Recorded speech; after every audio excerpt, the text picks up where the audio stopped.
Hello everybody, I'm going to read chapter 9 of You're a Bad Man, Mr. Gunn. So let's see where we're going. Chapter 9. Polly and Friday ride into town. Back at the cottage, Polly was telling Friday O'Leary all about the danger Jake was in. Friday listened carefully, saying things like, and yes, I see. Finally, Polly finished her story and looked anxiously at her new friend. He was lost in thought, twirling an imaginary moustache which he thought made him look like a detective. Polly felt sure he was working on a brilliant plan. "Tell me, Polly," he said at last, "do you fancy a game of tennis?" "Tennis?" said Polly. "What about Jake?"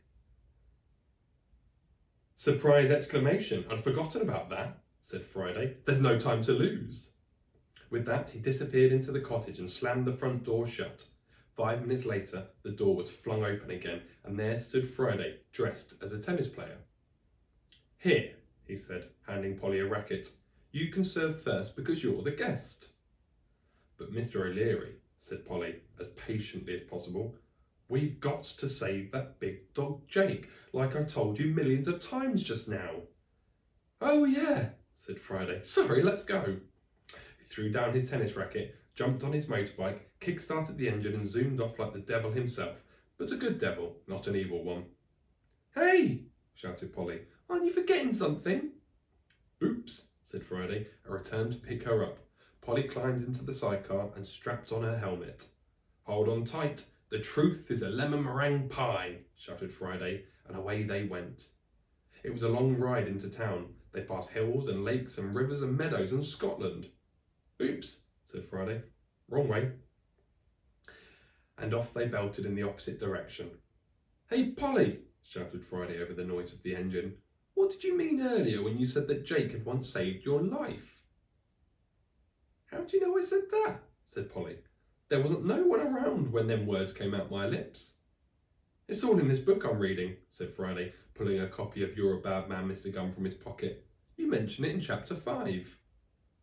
At that, Polly's face grew excited and her hair grew longer.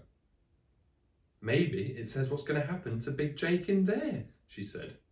"Don't talk of what might be in the future, little miss," warned Friday. "'Tis unwise, 'tis unwise."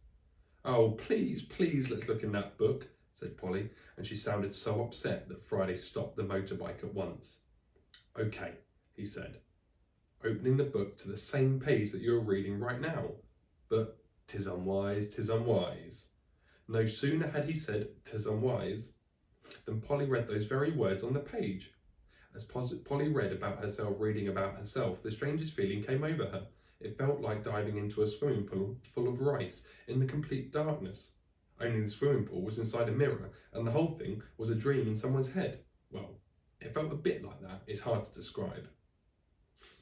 With shaking hands, Friday turned to the last chapter, only to find that the pages were completely blank. "The future hasn't been written yet," said Friday, starting up the bike again. "'Tis not for us to know." "'Twas unwise," said Polly. "Hey, I wanted to say that," complained Friday, revving the engine. "Don't steal my lines. Anyway, how did Jake save your life?" "Oh, it was the usual sort of thing," said Polly, as they zoomed off once more. "He rescued me from a burning centipede." Eventually, Polly and Friday O'Leary reached the town. There was a roaring and a bumping down the high street, and they got spotted by Billy William III. Knowing how Friday was a force for good, Billy William jumped out from his shop and began pegging filthy old cuts of meat in their direction. "Ha ha!" he laughed, as Friday swerved to avoid a cascade of grey hamburgers. "This is just like butcher's darts." He picked up a bucket of tripe and sloshed it across the road. "Take that for force, you good," he shouted wildly. "Hold tight, Polly," yelled Friday as the bike went skidding into the slippery mess.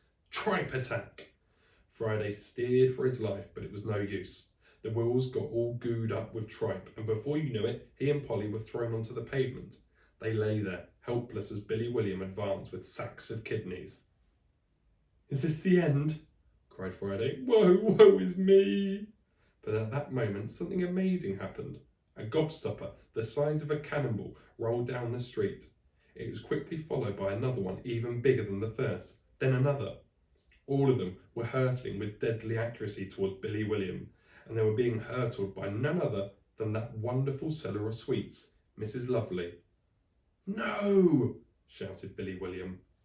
In desperation, he threw a kidney at her, but it missed by miles and landed in a tree. Mrs. Lovely didn't bat an eyelid. On she came down the high street, humming a pretty tune about a waterfall and rolling the enormous, brightly coloured gobstoppers before her. Soon the street was filled with them. Billy William hopped and dodged and swore like a footballer, but there were too many, and down he went. "That woman's amazing," said Friday, his eyes shining with admiration and tripe. "Come on, Friday, Jake needs us," said Polly, jumping back into the sidecar. "Mrs. Lovely could sort this one out." Friday jumped back on the bike, hit the gas, and off they vammed down the road, the battle still raging behind them. "I made that happen," said Friday excitedly as they gunned along.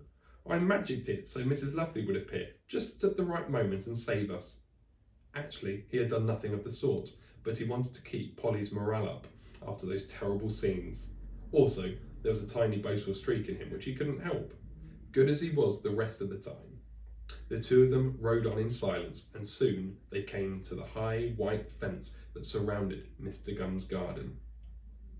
The next chapter is called Chapter 10, Jake's Darkest Hour. We've only got a couple of chapters left. Ever so exciting. Well, I hope you're all still looking after yourselves and you're enjoying a bit of time at home and the sunshine, and hopefully we'll see you all soon. Bye bye!